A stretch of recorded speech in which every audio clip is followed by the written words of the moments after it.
Wait. Kwaku. Wait, pause. Pause. Hold on. You Yeah, gotta say that again. I didn't even know that. I yeah, don't think people know that. Say that one more time. yeah. It's crucial. Please, if you're working with a recruiter, whether it's an agency or a corporate recruiter, ask them, hey, can we set some time, maybe 20 to 30 minutes to go over some interview prep material that I need to brush up on? Because the recruiter has insight on what the hiring manager is looking for. Like, we talk to these hiring managers, we know the soft skills that they're looking for, we know the technical skills they're looking for, we know the background that they want. We've already done the record, we've already qualified the requisition, we know what they're looking for. So as a candidate, it's the best thing you could possibly do. Tech family. So we are really excited about this interview today. I have Kwaku with us.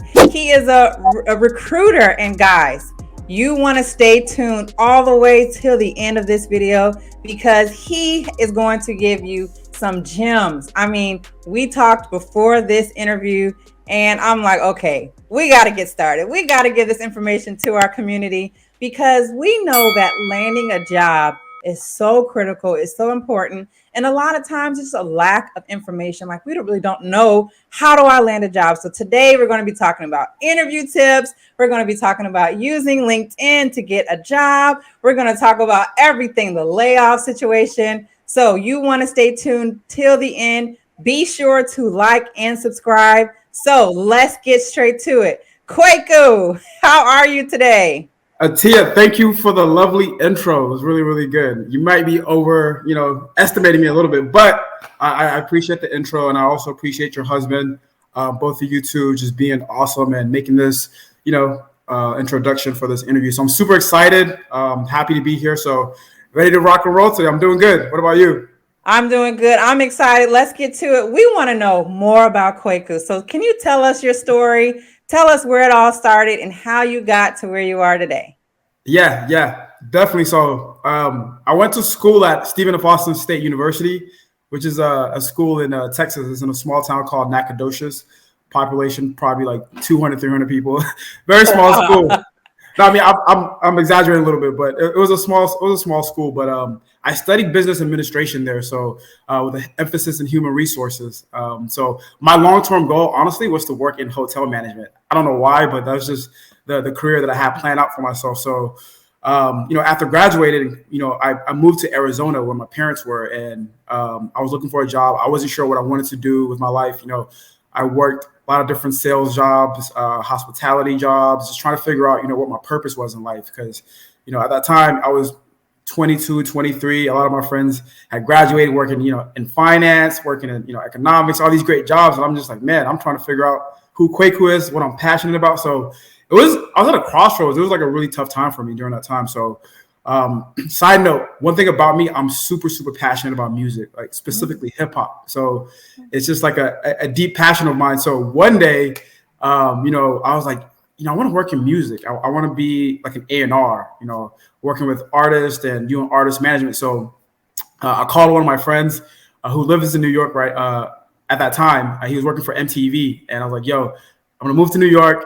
I'm going to live with you for a little bit. And I'm going to figure it out, make it happen. So moved to New York 2017 to pursue music. And man, it was a reality check. It was a shock. It was like, whoa, like this place is like, this is a beast. It's a concrete jungle for real. So, rent's high, obviously cost of living is extremely high. So I had to make ends meet. So I took a job working in retail. And I learned a lot working in like luxury retail sales. And it'll make sense later on in my story, like why I pivoted into recruiting. But so I was working in retail. I was there for about 3 years, luxury retail, doing appointments, things like that. And I realized that, man, this isn't like where I want to be long term. So I made a conscious decision to change my environment. And I ended up getting into recruitment because one of my friends worked at my current company for 6 years, and he urged me to revamp my LinkedIn. And because of that, I was able to land a job with my current company, and that's how I started off in recruiting. So yeah, that's my background. That's awesome. That's Yeah. awesome. So just in case people are not sure, most people know, but what exactly does a recruiter do? Like, what is your job description? Yeah. So A recruiter's job, honestly, is to attract talent for either their organization or their clients, long-term or short-term hiring needs. So that's simply put what a recruiter does. Now, there's some misconception out there for what recruiters do and what recruiters don't do, but I just want to put some clarification out there. A recruiter's main job isn't to help job seekers with their job search. And I know that sounds kind of counterintuitive or backwards, but our job is to help our clients or our companies' hiring needs. So the helping job seekers is a byproduct of the process. So there are career coaches, independent contractors, resume reviewers who offer those services for a price that can help you. But a recruiter's job is simply just to attract talent for our clients or our company. Got it. So can you tell us more about your company? How is that different than because you work for a recruiting agency. So how is that different than someone who works for a company as a recruiter? Yeah, great question. So there are different types of recruiters out there. There are independent contractors, there are headhunters, there are agency recruiters, and there are also corporate recruiters. So on my side, I'm on the agency side. So my company is a staffing firm / consulting firm, and what we do is we help companies with their hiring needs, whether it's contract to hire, or direct placement roles. What happens is that a lot of companies, they just don't have the bandwidth to recruit for a specific position. So they hire, staffing agencies to help them out. And then there are corporate recruiters who specifically work for one company and they only recruit for that specific company. So for example, if you work for Samsung as a recruiter, you're only recruiting for specific positions at Samsung. So if you're a job seeker and you're looking to maximize opportunities with different companies, your best bet is to reach out to agency recruiters. But if you want to work at a specific company, then more than likely it's better to reach out to a recruiter who works for that specific company. Got it. So can you tell us some of the companies that your agency currently works with? Yeah, definitely. We work with companies like Amazon Web Services, JP Morgan Chase, a lot of Fortune 500 companies. We also work with startup companies, mid-sized companies. I've worked with companies like Disney, Samsung, who else? Just a lot. There's so many to name. So many. Awesome. So it's a variety of tech and just regular organizations that you currently work with. Yeah, a lot of tech companies we work with, a lot of also manufacturing companies, non-tech companies. So yeah, we operate in the space of just everything. Honestly, our company is specialized in accounting and finance, HR, supply chain, procurement, creative marketing, everything you can think of. We specialize in it. We also have subsidiaries and sister companies who specialize also in different sectors. So we have a subsidiary called Major Lindsay in Africa, and they're more in the legal space. Awesome. Yeah. Awesome. So we want to know more about Kwaku. Let's get back to that. I'm curious.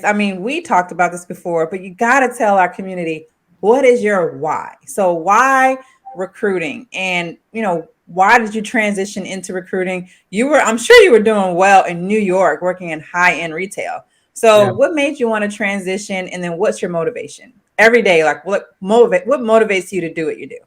Yeah. And this is a really good question, because I always tell people that I work with, specifically my managers, I'm not a money motivated person at all. I know, I mentioned to you, money's important. We all need money to survive, but I don't wake up every day and think, man, I need to make $300K a year. My passion strictly is on doing things that I care about. And I want to pivot back to when I mentioned that, I have a passion for music and I wanted to work in artist management. I really wanted to help, a lot of local artists, a lot of artists looking to break into the industry. So my passion really is helping people. But I realized that my passion for the music business, it dwindled, it died down. So I needed a different outlet.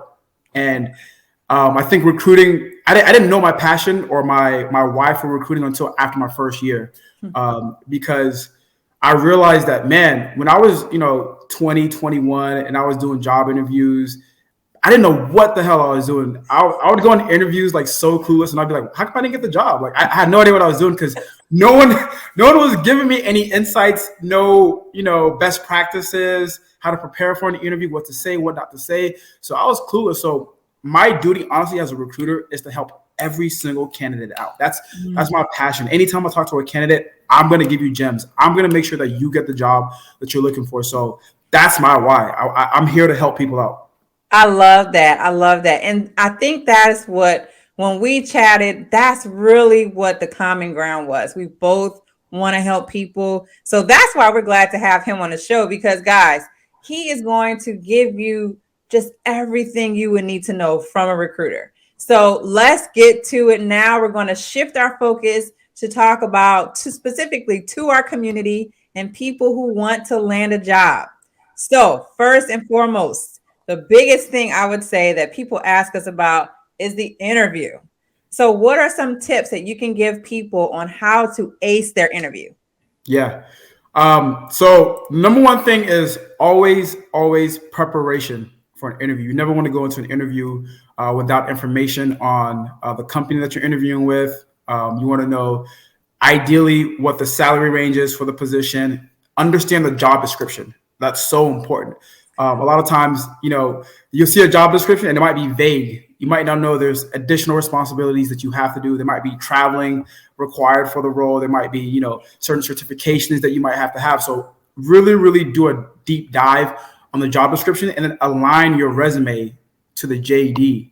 And what I mean by that is you don't have to obviously misrepresent your job, your responsibilities. But if you've done anything in some capacity at your current company, and it's on the job description, make sure you highlight that in your resume, because that is going to give you a better chance of landing that interview and, acing the interview. So definitely align your resume with the job description, prepare yourself to interview. And then another tip I would say is with interviewing, always do a mock interview. A lot of times recruiters can do interview preps with you. I do a lot of interview preps with my candidates. So I always say, hey. Wait. Kwaku. Pause. Hold on. Yeah. You got to say that again. I didn't even know that. Yeah. I don't think people know that. Say that one more time. Yeah, it's crucial. Please. If you're working with a recruiter, whether it's an agency or a corporate recruiter, ask them, hey, can we set some time, maybe 20 to 30 minutes to go over some interview prep material that I need to brush up on? Because the recruiter has insight on what the hiring manager is looking for. Like, we talk to these hiring managers, we know the soft skills that they're looking for. We know the technical skills they're looking for. We know the background that they want. We've already done we've already qualified the requisition. We know what they're looking for. So as a candidate, it's the best thing you could possibly do is to do an interview prep, with a recruiter. So I take at least like 20 to 30 minutes out of my day, and I'll sit with a candidate. We'll go over the job description. We'll go over their background. Wow. And matter of fact, I was with a candidate yesterday, and I was going over interviewing with her, and I was telling her, hey, I noticed that, a lot of times you're not concise with your answers. Like, you kind of ramble on a little too much. So for this specific position, it requires someone who has effective communication skills. So make sure you write down your answers and then memorize them, and then make sure you're not going over the time limit of how long you're supposed to speak. So there's little things like that people don't. So that is super gold. I'm telling you, this is a gold mine. Yeah. Look, don't stay tuned all the way to the end, because it's just going to get better and better. Man, that's gold. And now that I think about it, for the current company, when I did the first interview, because I did like 5 different interviews, my very first interview was with the recruiter. So could I have asked her, because she asked me, if there's anything you need help with, let me know. So would that have been the time to say, hey, can we do some mock interviews? Can you help me with the interview? Absolutely. Dang. Ask. Don't be afraid to ask a recruiter for, to do a mock interview, to do, even if you don't want to do a mock interview and you want some interview prep materials, they can send you some. Because think about it. If let's say you're recruiting with a company like Samsung, and a recruiter reaches out to you, they obviously know a lot about that company. They know a lot about the hiring manager. They can maybe send you like a Word document, PDF document, or things to study over that you may not even know about. So It's just additional resources for yourself. So super important. That's amazing. So now I want to really transition, because what I notice is LinkedIn, how critical that is. So now you're really setting the stage. So if I want to get my foot in the door in one of these companies, a recruiter is the best person to reach out to, and probably the best place would be LinkedIn. So then what should my page look like? Is it okay to reach out to a recruiter on LinkedIn? Hey, can you help me with, some interview tips? Like how can I utilize LinkedIn and leverage LinkedIn to get a job? Man, I love this question. And the reason why I love this question is because so I have this PowerPoint that I made for my company. It's called How to Optimize Your LinkedIn Profile. So I can send it to you if you need it. It's a PowerPoint that goes over full optimization for your LinkedIn. So first and foremost, obviously you want a great profile picture. So you want a picture that's high quality, high resolution, from chest up, that clearly shows your face. You also want to make sure that your headline in your LinkedIn profile is very concrete and detailed. So when recruiters reach out to you, they know exactly what you do. So a lot of times, you ever notice people will put stuff like unicorn whisperer in their headline, or there's something weird that no one knows what that means. Like if I'm doing a Boolean search, like I'm not typing in unicorn whisperer. I'm looking for, something specific. So make sure your job title or, your job responsibilities or something that you do, it's very concrete and descriptive in your headline. And then next step is your About Me section. Super important. You want to make sure that your About Me section is fully fleshed out. Talk about your passion, what you currently do at your company, what you're open to, what you're not open to. It's almost like let's say if you're at a networking event and I come up to you and I'm like, hey, Atia, like who are you and what do you do? Exactly what you would say is what you would put in your About Me section. So make sure that that's listed out. If you have any, certifications, if you have like a master's degree, if you have recommendations from LinkedIn, make sure all that stuff is on your page, because trust me, as a recruiter, when I'm sourcing for candidates, I look at everything on a person's profile. So the more things you have on your LinkedIn profile, the more likely I'm going to reach out to you, because it shows that, you care about your image, your profile, and it shows that you're a good candidate. So those are some of the tips for LinkedIn optimization. Yeah. Awesome. And so if I'm like, let's say I am someone, I'm trying to break into tech and I'm just like convinced, like I want to work for XYZ company. Yeah. So would I go onto that company page, find recruiters, and then just bombard them? Like when you're getting a lot of, inbox email or inbox messages from people, like what causes someone to stand out to you to where you were like, okay, I'm going to reply to this person message and I'm going to actually help them get this job? Yeah. Okay. So everyone, free tip here. And I get this question a lot. How do I find recruiters on LinkedIn? So let's say you want to work at Salesforce and as a digital marketing specialist. So go on LinkedIn, go to the search bar, type in marketing recruiter Salesforce, and then filter the location to your specific area. So if you live in San Francisco, filter it out to San Francisco, and then click the people tab, and it'll have a list of recruiters who specifically specialize in marketing, because that's really, really important. Because if you're reaching out to recruiters who specialize in HR and you're in marketing, like that, you're not going to get a response for them. So reach out to people or reach out to recruiters that specialize specifically in your industry. Gems. Do that. That's thank you. Yeah. So good to know. Okay, great. Search.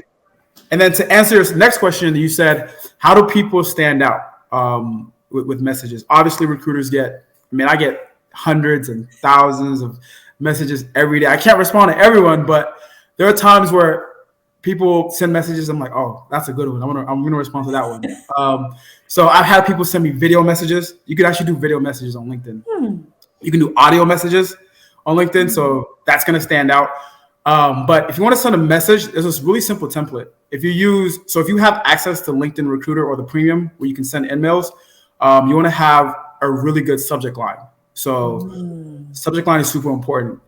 People in marketing know this. If you send an email with a good subject line, the more likely a person is to open the email. So what's a good subject line? So for me, it says on my profile that I'm a chicken wing connoisseur. So if you just do some research on Kwaku, you would know that I love chicken wings. So good subject line. And I wrote about this before. Maybe put, hey, Kwaku, Buffalo Wild Wings or Wingstop? Question mark. What's the best one? I'm gonna open it up. I'm gonna open it up. And then the message, be very concise get to the point of what you want and what you're looking for. So if you're looking to connect with a recruiter, make sure that that's the purpose of it.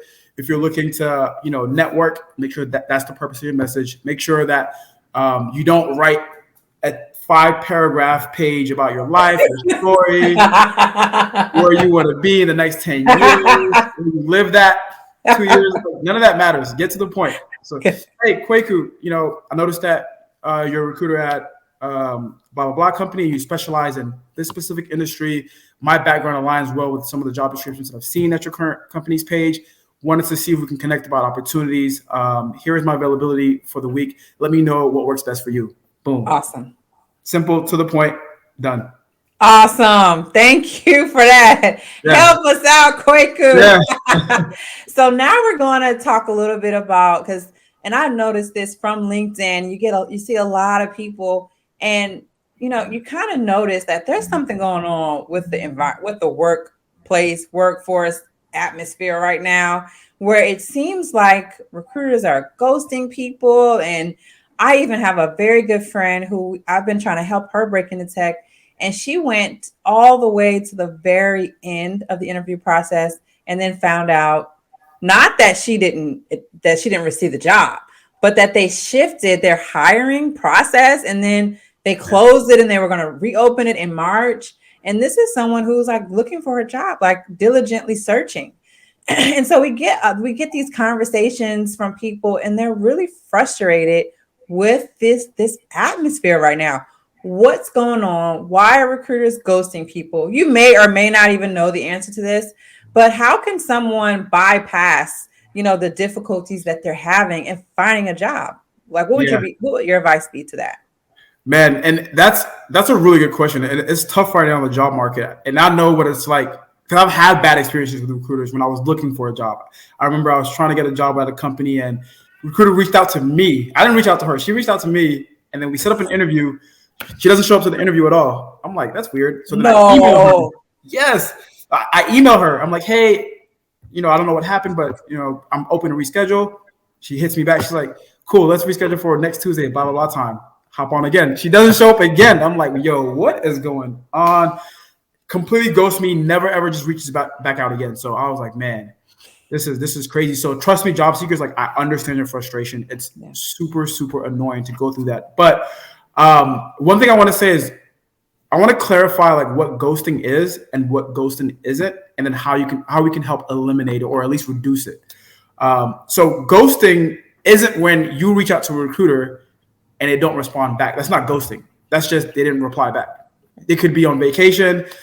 They could be, sick for that week. You don't know what happened. So ghosting is when someone reaches out to you and you guys have a set meeting or a set appointment to discuss opportunities or to discuss next steps, and they don't follow up or follow through. So ghosting is when there's some type of rapport established already between the candidate and the hiring team, whether it's the recruiter, hiring manager, HR, whatever it is.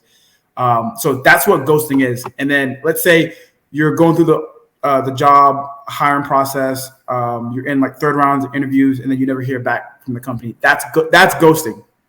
But if you reach out to someone or if you apply for a job and no one reaches back out to you, that's not ghosting. So I just want to make sure like we're all clear on that. But to eliminate or to reduce ghosting, I think if someone reaches out to you, a recruiter reaches out to you, it's super, super important that you tackle housekeeping items on the front end of the process. So for example, I tell people, hey, if you're gonna talk to a recruiter, always tell them, look, if I'm not being considered for the position at any point, please update me and let me know as soon as possible. Or you could also say, hey, if I don't reach back, if I don't hear back from you by Wednesday at 3 p.m., I'll follow up with an email or text or a call, something like that. So hold the recruiter accountable and set action items that you can follow and they can follow to make sure that you're both on the same page. Because transparency is like super, super important. So that's one way you can do to help, reduce ghosting. But honestly, I think people are people, things happen. Ghosting, it's never going to go away, but you can definitely do some things to help reduce it for sure. Awesome. That's good advice. And that was just a caveat question. I didn't even send that to you in the notes, but I was curious about that. And then, so along those lines, like, what would you say the layoff situation. So I know you turn on the news or you're even on LinkedIn and you're seeing there's like mass layoffs taking place right now. So for a job seeker, this is another question we get asked a lot. Like, how do I navigate layoffs? And is there anything I can do in my current role to make myself layoff proof, if you will? Yeah, man, layoffs.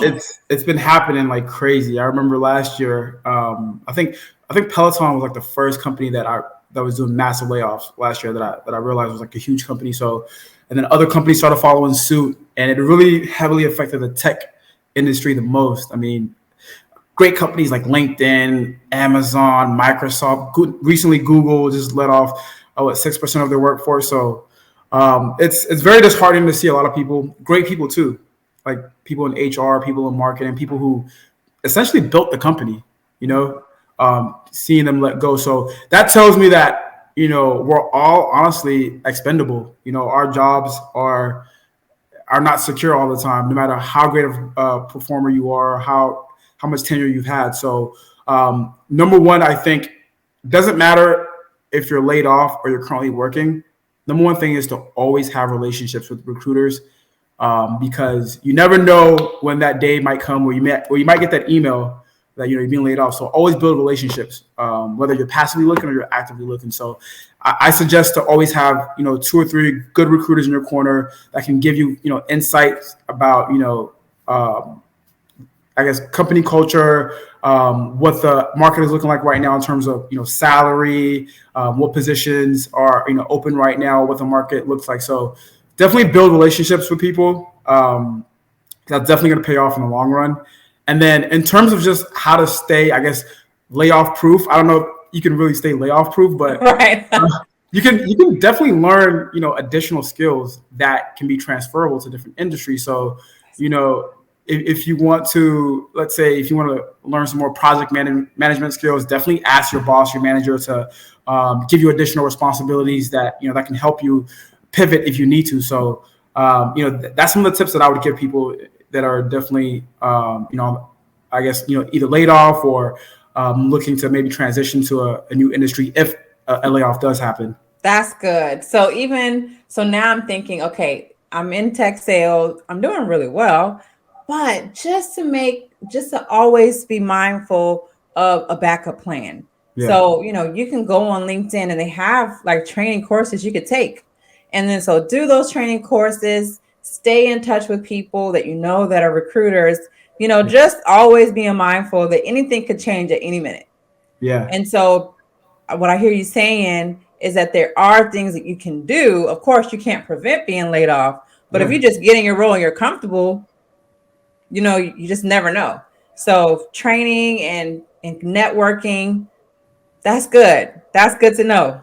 Yeah. I mean, even in my current role, I'm a recruiter. My job is just to recruit candidates, but I do a lot of content creation on LinkedIn. I teach, lunch and learns on how to optimize your profile, how to use LinkedIn. So a lot of my skills are transferable to, like marketing. So if who knows, maybe in the future that could be a role that I might pivot into. But it's just always good just to learn, new skills, because you never know what's going to happen. Awesome. Awesome. All right. So cool. We're digging deep right now. So what Yeah. I'm curious, and we talked about this, and I mean, for me, I was like, this is gold. Negotiating salary. Oh man. So one of the things, I mean, I was guilty of it. I mean, I got a good offer and I just accepted it. I'm like, I just was so eager to work. I didn't even think to negotiate my salary. Now, fortunately, it's really good starting pay. So Yeah. it's almost like I didn't want to negotiate and then look silly. And then they're like, why is she even? We're starting her off really well. So, but I think sometimes, and I'll say in our community, African American community, sometimes we hesitate, when it comes to negotiating our salary. And is there is there a way to go about it? Should we accept the very first offer? If the offer is less than what that position normally pays, how should we go about it? Should we be willing to walk away from the job if we don't get what we're asking for? And then what does salary negotiation look like? Is that something that we should do every single time? Can you just touch on that a little bit? Yeah, I definitely want to touch on that. And I think every situation is circumstantial. It just depends on context. I think sometimes some people just want to negotiate salary just because they just want more money. And sometimes a company might max out their pay just for you. But you're still asking for more money. So it's like in that circumstance, it's not necessary to negotiate. Let's say if you want 120, but the company can only offer 100, but they're like, you know what? We love Atia. We're going to give her 115. But you're like, nah, I don't want that because I really want a 120. But it's like they're going above and beyond for what you want. So it's like sometimes you can, instead of negotiating the salary, maybe you can negotiate PTO, ask for more PTO days, ask for, instead of 3 weeks, ask for 4 weeks. So it's like there's different ways to negotiate. Everything isn't always upfront money or base salary. There's always different ways to negotiate a full compensation package. So definitely do your homework on, what the total comp or what even benefits, looking at the benefits. What does that look like at the company? Stocks, equity, so many different things you can also negotiate. So I think, like I said, everything is circumstantial, but generally speaking, the number one thing that you want to do before you interview with a company is obviously know what the salary range is. So if you have an idea of what the salary range is, that's going to help you determine a number that you're looking for. So I always advise people or candidates to use free online resources like Glassdoor, PayScale, Salary.com, Indeed, LinkedIn. Never, ever, ever, ever go into an interview without knowing, the market range, because that's going to prevent you from being lowballed. And in addition to that, don't only just use online resources. Talk to your friends. Talk to people who are in similar roles. Talk to people who are at similar companies. If you want to work at Salesforce as a marketing specialist, talk to someone who's at LinkedIn as a marketing specialist. See like what their salary range is. Because I think nowadays, salary transparency is more prevalent. People are a little bit more open to talking about how much to make, what the range is. So definitely cross-reference with colleagues, peers, friends, and get a good idea of what you should be making. Awesome. And that's good because I remember when I was looking at jobs and reading job descriptions, a lot of the job descriptions don't have salary. So a person will go into, and I've been guilty of it, going into an interview, even the job that I landed, the recruiter told me from day one, and I never wrote it down. And so I had other job offers that I turned down because I really wanted this company.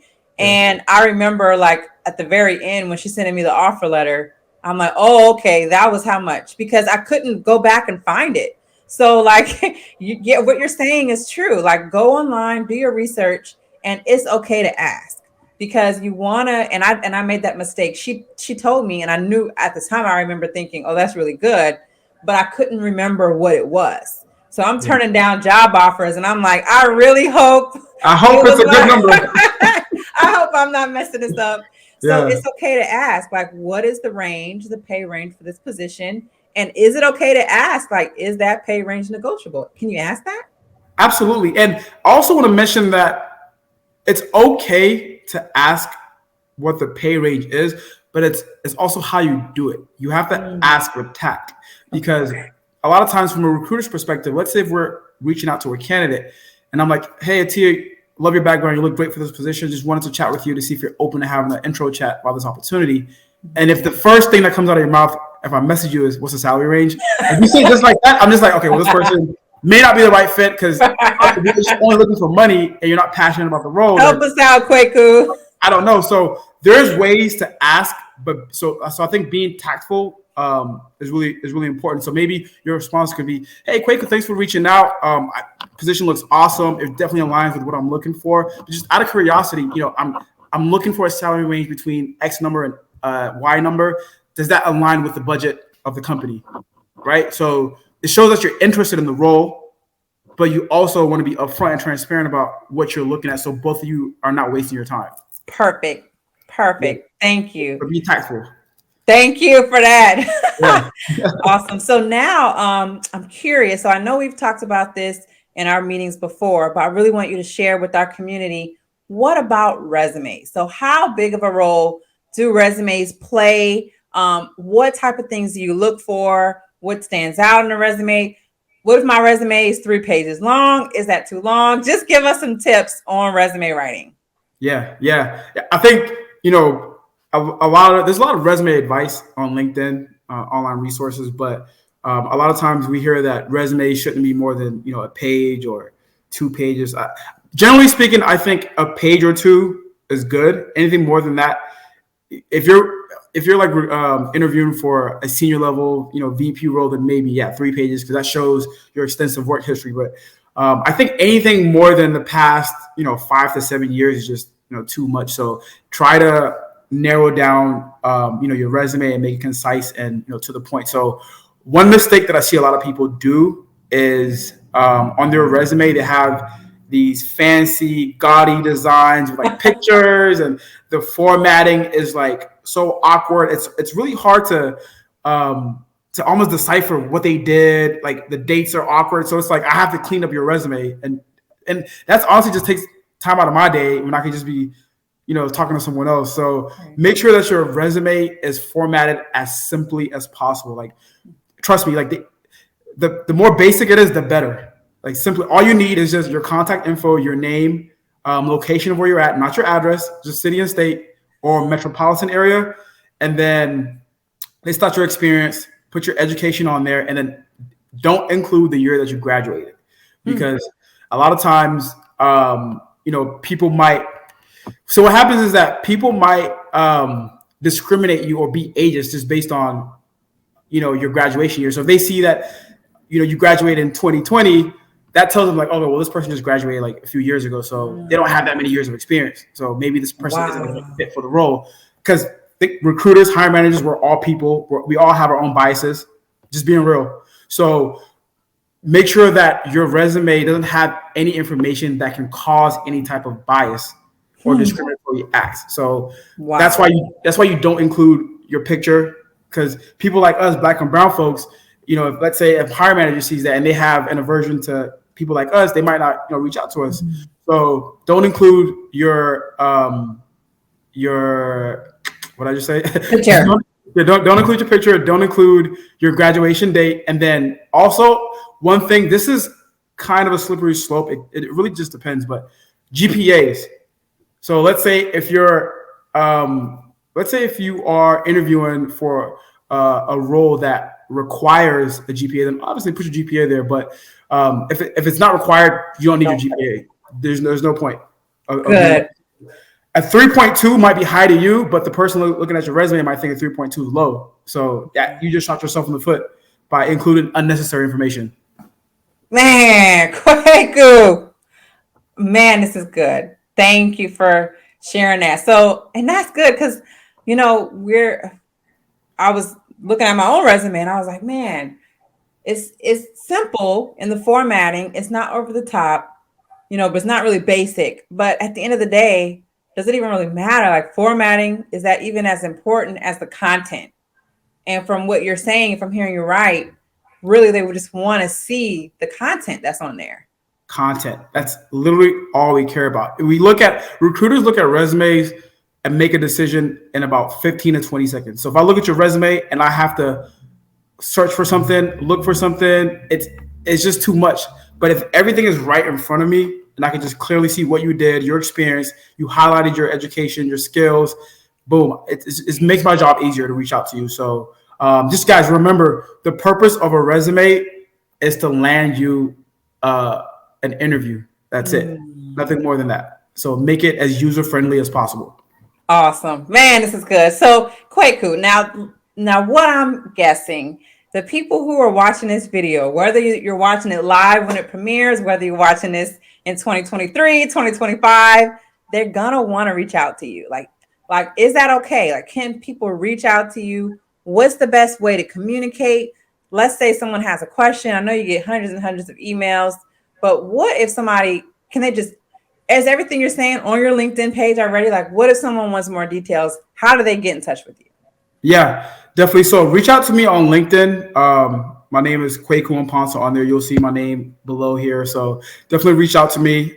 We also have this new feature at our company, Aston Carter. It's called bookings.com, where you can book coffee chats with members of on my team. And so if you want to chat with me specifically for 15 to 20 minutes, just click on the link, and you have access to my calendar, so you can actually like find time that I'm available.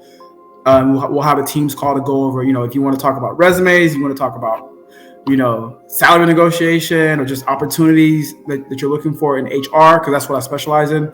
Or if you just want to chat about just the job search, and if I have time, we can do that. So feel free to, click that bookings link, and then also, connect with me on LinkedIn, follow me on LinkedIn. I post a lot of content about, candidate advocacy, job search strategies, interviewing tips, just anything that's involved with the hiring process. I talk about it. So, if you don't want to hop on the phone with me, you want to read the content, that works out well too. So I'm super accessible. So you guys can, message me, talk to me, engage with me on LinkedIn. I'm here. Awesome. So Kwaku, thank you so much for all this information. I mean, when I say gold mine, you have just been such a valuable resource. Thank you again for coming. Before you hop off the call, can you leave our community with something? Yeah, definitely. So one thing I want to leave with you guys is that, in real estate, they always say location, location, location. But with, job searching, it's network, network, network.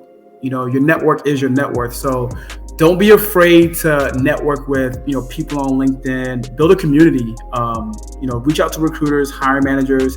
LinkedIn has so much value that people don't even utilize to its full capacity. I mean, LinkedIn has this My Network feature that specifically curates online events, groups, courses for people for your specific industry. So, I have so much access to people at so many great companies and higher positions, and we have these relationships, and I wouldn't be able to do that without LinkedIn. So LinkedIn is really this powerful tool that everyone needs to absolutely utilize. So definitely build your network, because I've seen a lot of people get on LinkedIn, just document the job search journey, and they've been able to land great jobs just by being on LinkedIn and being active and engaging. So definitely please utilize LinkedIn. And I think it's important for people like us, the Black and brown folks, to use LinkedIn, because I talk to people a lot of times and they're like, nah, I'm not really on LinkedIn, I don't use it. But trust me, it's powerful. Awesome, man. Thank you again for coming. I know that people are going to be so tremendously just impacted by everything you shared with us today. Thank you for your time. Be sure to go to Kwaku's LinkedIn, connect with him. He's got some things in the works. I'm not going to disclose that, but you want to stay in touch with this brother. Follow him, because I'm sure he's going to be doing big things in the future.